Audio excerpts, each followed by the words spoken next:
Hello everyone. Today I want to discuss about angular dispersion. जी हाँ, मैं आज आपको एंगुलर डिस्पर्शन के बारे में बताने जा रहा हूँ, कोणीय विक्षेपण के बारे में बताने जा रहा हूँ।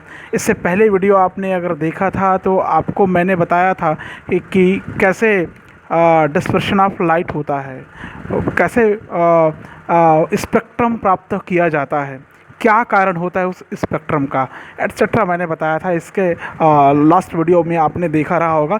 और आज के इस जो वीडियो मैं लेकर आ रहा हूँ आपके लिए, इस वीडियो में जो बताने वाला हूँ ये आपके लिए काफ़ी हेल्पफुल हो सकता है आगे पीएमटी एग्ज़ाम की तैयारी के लिए, पीएटी एग्ज़ाम की तैयारी के लिए। एग्रीकल्चर बेस्ड है ये, तो मैं कहूँगा कि एग्रीकल्चर वालों के लिए ज़्यादा फ़ायदेमंद हो सकता है। तो आज मैं जो जिस पॉइंट पर आज चर्चा करूँगा वो है एंगुलर डिस्पर्शन अर्थात कोणीय विक्षेपण पर और डिस्पर्सिव पावर पर। अगर समय बचता है, समय रहा, तो थोड़ा सा स्पेक्ट्रम के बारे में भी बातें करेंगे। ठीक है, तो आइए शुरू करते हैं। Angular dispersion.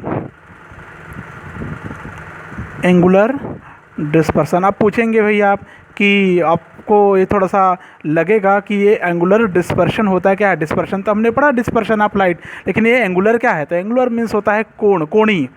ठीक है, तो कोण किसके मध्य बनेगा? सीधी सी बात आप शायद समझ गए होंगे कि कहीं ना कहीं एंगल बन रहा होगा, कहीं ना कहीं कोण बन रहा होगा। ठीक है, उसकी बात हम लोग कर रहे हैं। एम आई राइट?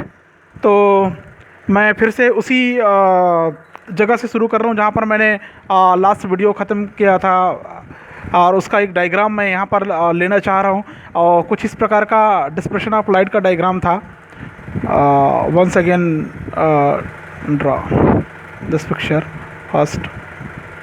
ठीक है, जब हम प्रिज्म को नत समतल स्थिति में रखते हैं, न्यूनतम विचरण की स्थिति में रखते हैं, तो इस प्रकार हमको देखने को मिलता है। उसका जो ट्रायंगल फेस है वो हमारे आंखों के सामने दिखाई देता है। ठीक है, हमने डिस्पर्शन में ये पढ़ा था कि ये जो प्रिज्म का पृष्ठ है इस पर एक श्वेत प्रकाश किरण आपतित होती है। ठीक है, एक श्वेत प्रकाश किरण आपतित होती है। इस किरण का नाम हमने दिया था पी क्यू। ठीक है, दिया था, दे रहे हैं, मतलब एक ही है। ठीक है, एक श्वेत प्रकाश किरण है पी क्यू जो प्रिज्म ए बी सी के पृष्ठ ए बी पर टकराती है। टकराने के पश्चात मतलब आपतित होती है। आपतित होने के पश्चात जब ये अपवर्तन होता है, मतलब प्रिज्म के अंदर से गुजरता है, तो एक सॉरी एक स्पेक्ट्रम बनाती है, वर्णक्रम बनाती है। तो ठीक है, आइए उसको देखते हैं थोड़ा सा। लास्ट वीडियो में देखे रहे होंगे आपने कि कैसे यहाँ पर वर्णक्रम बन रहा था। तो वर्णक्रम कुछ इस प्रकार से बनता है, देख लीजिए आप लोग। ठीक है, उसके बाद एंगुलर डिस्पर्शन इसमें से एकदम क्लियरली समझ में आ जाएगा आपको। मैं यहाँ पर 3 रेज ले रहा हूँ। फर्स्ट जो सबसे ऊपर था, आपको याद होगा सबसे ऊपर एक रेज थी जिसका नाम था रेड, और सबसे नीचे वायलेट था। वेब ग्योर में वी से शुरू करते हैं, आर में ख़त्म होता है, नीचे से ऊपर की तरफ जाते हैं। ठीक है, ऐसा मैंने बताया था उस दौरान। क्लियर है? तो मैं 3 किरण ले रहा हूँ यहाँ पर, रेड, वायलेट और एक माध्य किरण के रूप में हम लोग जानते हैं जिसको येलो रंग कहते हैं। ठीक है, तो फर्स्ट रेज, क्लियर है? ये यहाँ से टकराई, जाना सीधा चाहिए था लेकिन नहीं जाकर थोड़ी अभिलंब की ओर झुक जाती है। ठीक है, और ये कुछ इस प्रकार से ऐसा निकल जाती है। ठीक है, अब हम यहाँ पर एक पर्दा लगा देते हैं, नहीं लगाएंगे तब भी चलेगा। ये हो गया, किरण आई, अपवर्तन हुई, अपवर्तन के पश्चात ऐसा सीधे रेखा में इधर से थोड़ा सा डाउन होते हुए निकल गई। ठीक है, ये हो गया रेड। ठीक है, एक दूसरी रेस, मैंने कहा एक दूसरी रेस लेते हैं ताकि मैं 7 और 7 रेस बना सकता हूँ। यहाँ पर 7 लाइट का लाइन खींच सकता हूँ, लेकिन मैं नहीं खींच रहा हूँ। इसलिए नहीं खींच रहा हूँ क्योंकि मैं जो बताना चाह रहा हूँ एंगुलर, उसके लिए स्पेस कम होता है। तो मैं सिर्फ 3 रेज ले रहा हूँ और 3 रेज ही लिया गया है आपके इस कंटेंट में भी। ठीक है, सेकंड रेज मैंने कहा था माध्य किरण अर्थात Y, and then last third ray. First ऊपर का रे और रेड, मध्य का वाई येलो, माध्य किरण बोलते हैं जिसको, और वी वायलेट। ये समझ गए होंगे आप। अर्थात इस इमेज में आपको ये दिखाई दे रहा है कि एक प्रिज्म है, वहाँ से श्वेत प्रकाश किरण गुजर रही है, गुजरने के बाद एक वर्णक्रम बना रही है। ठीक है, इसके मध्य आर और वी के मध्य, वी और आर के मध्य सारी किरणें हैं, ये समझ लीजिए। हम ले रहे हैं यहाँ पर केवल 3 रंग दिखाई दे रही है इस इमेज में, ऐसा बोलेंगे। इस इमेज में केवल 3 रंग दिखाई दे रही है। ठीक है, अब यहाँ पर बात आती है कि भाई एंगुलर डिस्पर्शन है कहाँ। तो हम क्या करेंगे, इन किरणों को पीछे की ओर बढ़ाएंगे। इस किरण को हम पीछे की तरफ बढ़ाते हैं, बिल्कुल सीधे सीधे। आप स्केल की सहायता से इसको खींच लेना, काफ़ी सीधा सीधा बनेगा। ठीक है, इस किरण को भी ऐसे पीछे की ओर बढ़ाते जाते हैं। ठीक है, इस किरण को भी ऐसे पीछे की ओर बढ़ाते जाते हैं। तीनों किरणों को पीछे की तरफ बढ़ाने पर जिस बिंदु पर ये मिल रहा है, ये जो पॉइंट बनता है, नया पॉइंट, यही कहलाता है थीटा।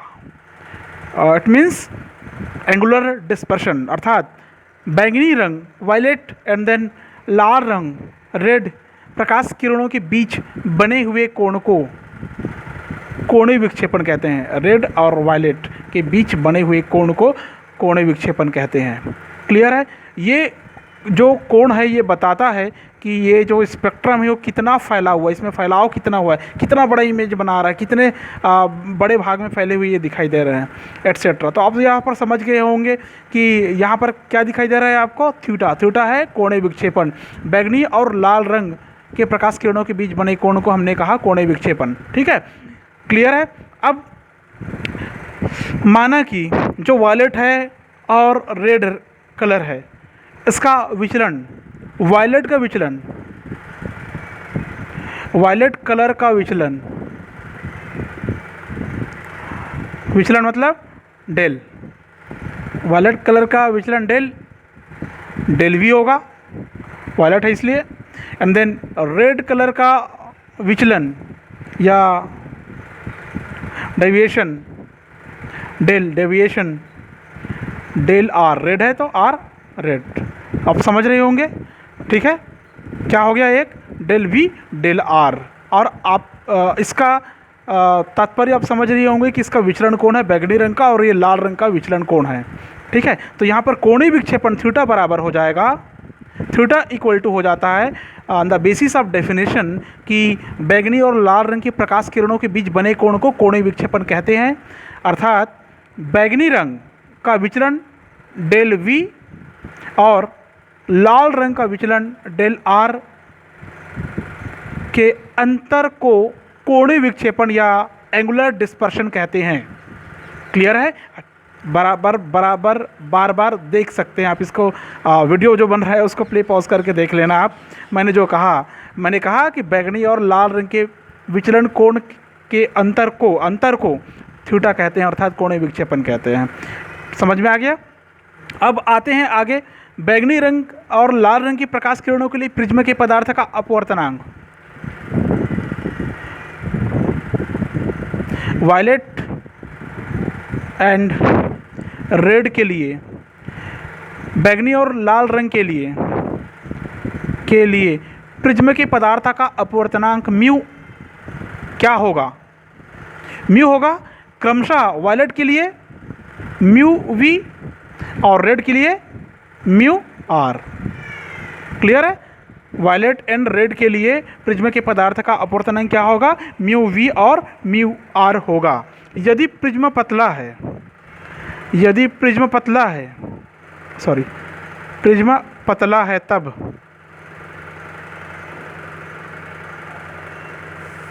काफ़ी थिन लेयर का है, तब प्रिज्म पतला है तो उसमें बनने वाला विचलन कोण भी कम होगा। कम होगा का मतलब ये हो जाएगा, बनने वाले विचलन कोण क्या होगा, किसके लिए?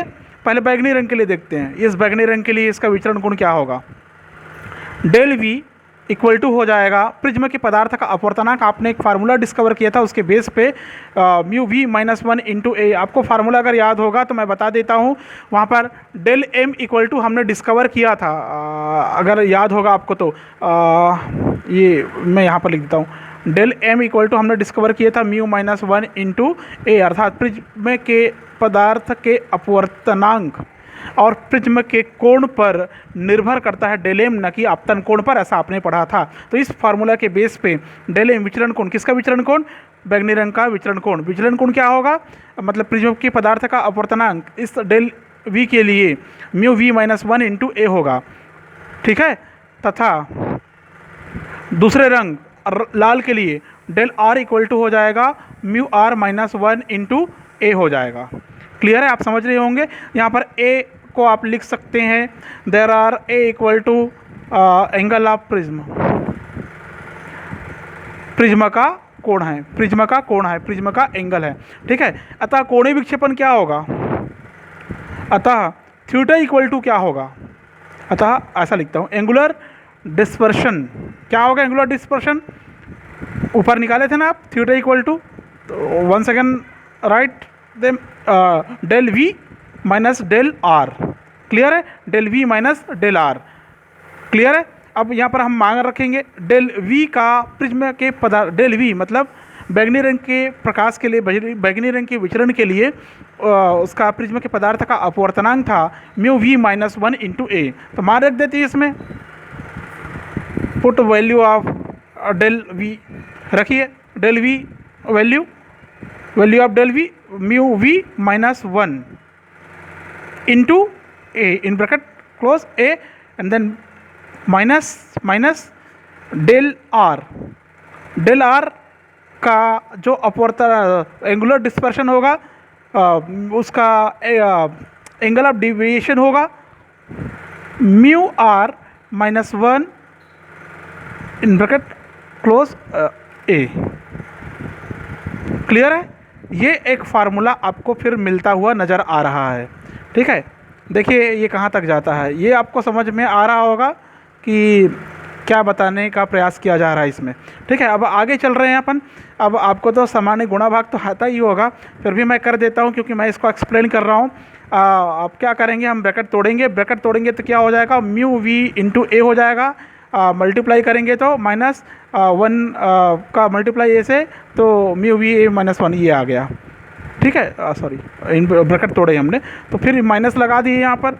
अब क्या करेंगे, म्यू आर इंटू ए, तो ये हो जाएगा mu R A and then 1 into A equal to A and then minus into minus equal to plus, ठीक।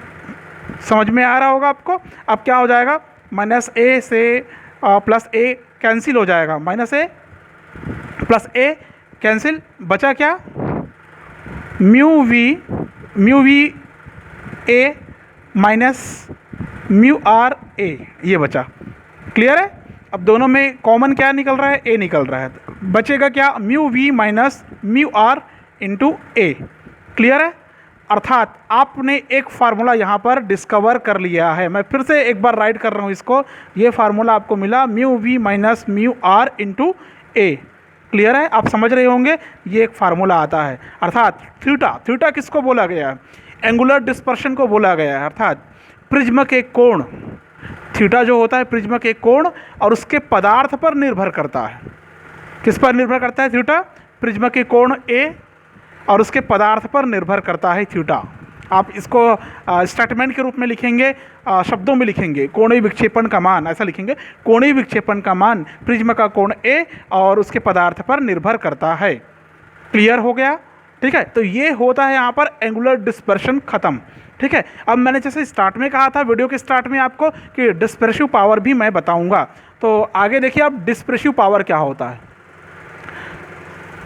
ठीक है। डिस्पर्सिव पावर देखिए आप, एंगुलर डिस्पर्शन ये था, अब मैं इधर बता रहा हूँ डिस्पर्सिव पावर इस तरफ। ये अलग ही पॉइंट मिलेगा ना आपको, ये अलग पॉइंट के रूप में मिलेगा डिस्पर्सिव पावर।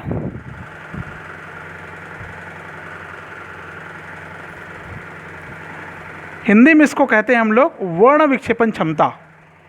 क्या बोलते हैं इसको, वर्ण विक्षेपण क्षमता कहते हैं। अब देखिए इसमें हमको आगे बढ़ना है, तो आगे कहाँ से बढ़ेंगे, वहीं से बढ़ेंगे जहाँ पर अभी हम ख़त्म करके आए हैं। अभी हमने अभी पढ़ा था कोणीय विक्षेपण पढ़ा था, ठीक है। तो देखिए प्रिज्म के द्वारा जो बना हुआ एंगुलर डिस्पर्शन है, ठीक है ना, कोणीय विक्षेपण है। ये कोणीय विक्षेपण और माध्य किरण वाई येलो के लिए विचलन कोण के अनुपात को, एंगल ऑफ डेविएशन के रेशियो को प्रिज्म के पदार्थ की वर्ण विक्षेपण क्षमता कहते हैं। ठीक है, राइट करने की ज़रूरत पड़ेगी क्या? मैं इसको नहीं लिख रहा हूँ, मैं सिर्फ शॉर्ट में लिख रहा हूँ। एंगुलर डिस्पर्शन एंगुलर डिस्पर्शन और मिड रे माध्य किरण वाई येलो, ठीक है, के लिए विचलन कोण के अनुपात को, इसके येलो के विचलन कोण के अनुपात का, और इसका विचलन कोण क्या है? डेल वाई है। ये क्लियर हो जाना चाहिए आपका। ठीक है, इसके अनुपात को वर्ण विक्षेपण कहते हैं। ठीक है, समझ में आया? इसे ग्रीक भाषा के ओमेगा से डिनोट करते हैं, प्रदर्शित करते हैं। ओमेगा से प्रदर्शित करते हैं इसको, ऐसा ओमेगा से प्रदर्शित करते हैं इसको। क्या बोलते हैं हम लोग? ओमेगा। ये ऐसा पढ़ने आना चाहिए, ओमेगा से प्रदर्शित करते हैं। ठीक है, ठीक है। जब कोई लाइट रेज होती है, श्वेत प्रकाश होती है, उसके स्पेक्ट्रम में हमने देखा कि 7 रंग आते हैं प्रिज्म से गुजरने के बाद। हमको वहाँ पर पीले रंग को लेना है, माध्य किरण मानते हैं उसको, इसलिए। ठीक है, तो माना कि प्रिज्म के द्वारा उत्पन्न कोणीय विक्षेपण, माना कि प्रिज्म के द्वारा उत्पन्न कोणीय विक्षेपण, मैं लिख नहीं रहा हूँ इन वर्ड्स में, लेकिन आपको लिखना है, यहाँ पर लिखना है, माना कि प्रिज्म के द्वारा उत्पन्न कोणीय विक्षेपण। लिख देता हूँ भैया, माना कि प्रिज्म के द्वारा उत्पन्न, माना कि प्रिज्म के द्वारा उत्पन्न क्या? थीटा, अर्थात कोणीय विक्षेपण,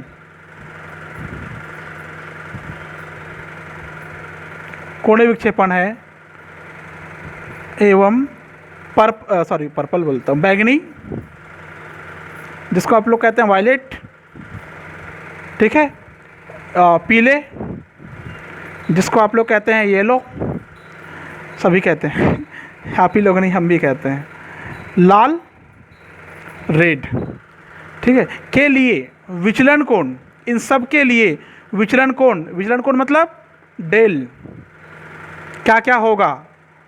कंटिन्यूसली आप इसको लिखेंगे तो क्या होगा? बैगनी रंग के लिए विचलन कोण डेल वी, पीले रंग के लिए विचलन कोण डेल वाई, और लाल रंग के लिए विचलन कोण डेल आर होगा।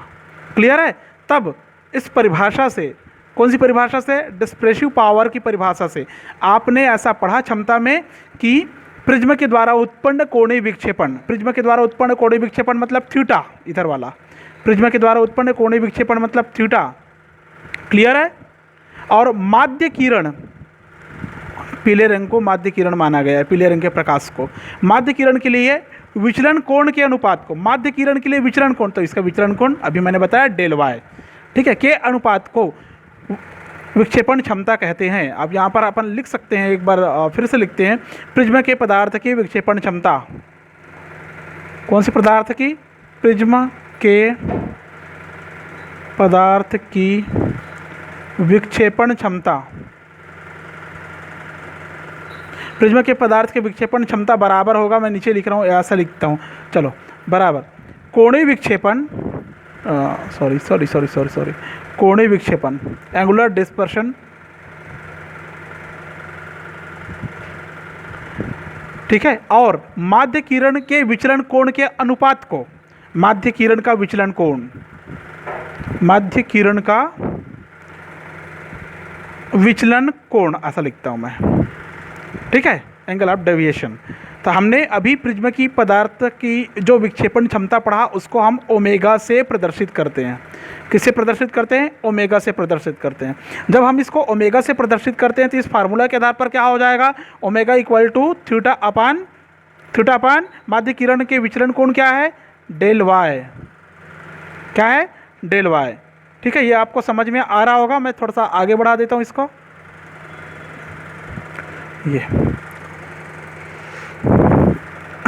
ठीक है, omega equal to theta upon del Y आया।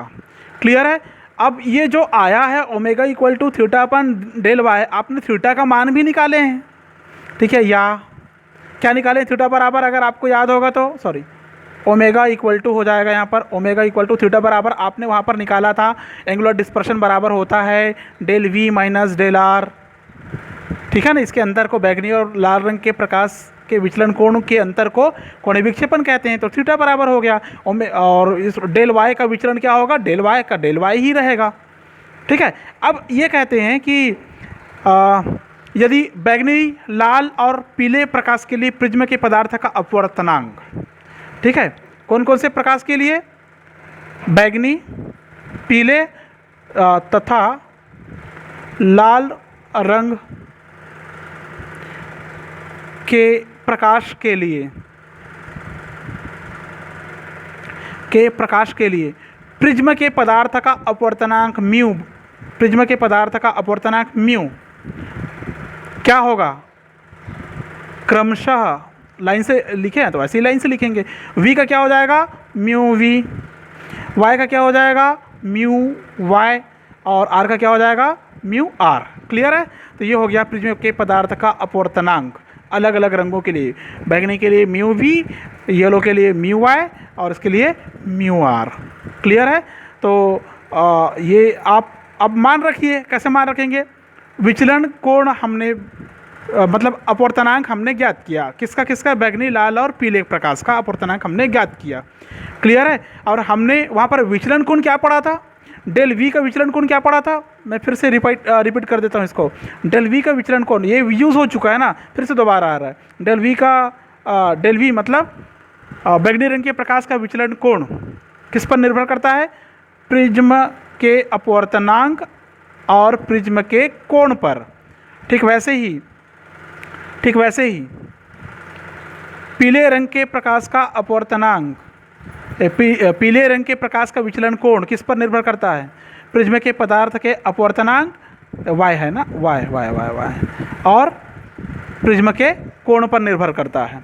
ठीक है? और नेक्स्ट लास्ट कौन सा बचा? r red. तो लाल रंग का जो विचलन होता है किस पर निर्भर करता है? प्रिज्म के पदार्थ और प्रिज्म के कोण पर निर्भर करता है। क्लियर है? ये आपको मिल गया तीनों का। ठीक है? अब तीनों का मिला तो क्या करेंगे आप? तीनों का मान रख दीजिए। ओमेगा इक्वल टू जो डिस्प्रेसिव पावर आपने निकाले हैं उसमें मान रख दीजिए। ठीक है? तो देखिए कैसे मान रखना है। ये ओमेगा इक्वल टू में मान रखना है। मैं यहाँ पर 2 स्टेप ले लेता हूँ, 2 भाग में डिवाइड कर देता हूँ इसको, ताकि पेज पलटने की ज़रूरत ना पड़े। तो देखिए ओमेगा इक्वल टू इसमें मान रख रहे हैं हम लोग ना। Put the value of del V equal to mu V minus 1, mu V minus 1 into A. Clear है? Mu V minus 1 into A. ठीक है? माइनस डेल आर का क्या है? Mu R minus 1 into A upon del Y का क्या है? Mu Y minus 1 into A. हो गया, सबका मान निकल गया। और इसका तो आपने यहाँ पर सॉल्व किए थे। देखिए इधर ये जो सॉल्व हुआ है यहाँ पर, ये आपने सॉल्व कर चुके हैं। तो इसका मान क्या आया? तो मैं इसको सॉल्व यहाँ पर नहीं कर रहा हूँ, मैं डायरेक्टली इसका मान लिख रहा हूँ। ये आता है, देखिए इसका ये यहाँ पर ऐसा दिखाई दे रहा है ना, ये वाला स्टेप। तो इसका मान क्या आया था? Mu V minus mu R into A. मतलब यहाँ पर दोबारा मेरे को करने की ज़रूरत नहीं पड़ेगी, ऐसा मेरे को लगता है। तो मैं सीधे इसके मान को लिख देता हूँ। इसका मान होता है mu V minus mu R into A upon mu Y minus 1 into A. ये हो गया ओमेगा इक्वल टू। क्लियर है? ओमेगा अर्थात डिस्प्रेसिव पावर इक्वल टू। ठीक है? इससे स्पष्ट होता है कि जो वर्ण विक्षेपण क्षमता है, वर्ण विक्षेपण क्षमता का मान, ठीक है, डिस्प्रेसिव पावर का मान केवल प्रिज्म के पदार्थ पर ही निर्भर नहीं करता, बल्कि प्रिज्म के कोण पर निर्भर नहीं करता। सॉरी इसमें जो ओमेगा इक्वल टू निकलेगा, मतलब वर्ण विक्षेपण क्षमता बराबर क्या होगा? प्रिज्म के पदार्थ पर निर्भर करता है लेकिन कोण पर नहीं। देखो कोण पर नहीं, ए से ए कैंसिल हो जाएगा, बचा क्या? Omega equal to mu V minus mu R upon mu Y minus 1। ये आ गया फार्मूला। ओमेगा क्या है? डिस्प्रेसिव पावर है, अर्थात वर्ण विक्षेपण क्षमता है। अर्थात वर्ण विक्षेपण क्षमता, अब यहाँ से क्लियर हो जाएगा, वर्ण विक्षेपण क्षमता का मान केवल और केवल प्रिज्म के पदार्थ पर निर्भर करता है, न कि प्रिज्म के कोण पर। ठीक है? प्रिज्म के कोण पर निर्भर नहीं करता, केवल प्रिज्म के पदार्थ पर ही निर्भर करता है। ठीक है? समझ गए आप? ठीक है। तो यहाँ से पेपर में सवाल पूछा जा सकता है, इससे संबंधित सवाल सॉल्व करने के लिए भी न्यूमेरिकल आ सकता है, लेकिन अभी तक एग्रीकल्चर सिंचाई बोर्ड में तो पूछा नहीं गया है। अब पता नहीं आगे अगर पूछ देंगे तो मैं आपको बाद में भी न्यूमेरिकल सवाल सॉल्व करने का बताऊंगा तरीका। ठीक है, आप इस वीडियो को बार बार देखिए, बारी बारी से देखिए। क्लियर है? आज के इस वीडियो में बस इतना ही। मैं फिर से न्यू वीडियो लेकर आऊँगा नए टॉपिक पर। ठीक है, एक ये बात ज़रूर कहना चाहूँगा कि आप वीडियो को बड़ी ध्यान से और बारीकी से देखा करें। ठीक है, उसको हो सके तो लिख कर रख लीजिए ताकि आपको नेक्स्ट टाइम ज़्यादा तकलीफ़ ना हो। ठीक है, तो आज के वीडियो में बस इतना ही। मैं फिर से नया वीडियो लेके आऊँगा, तब तक सबको बाय।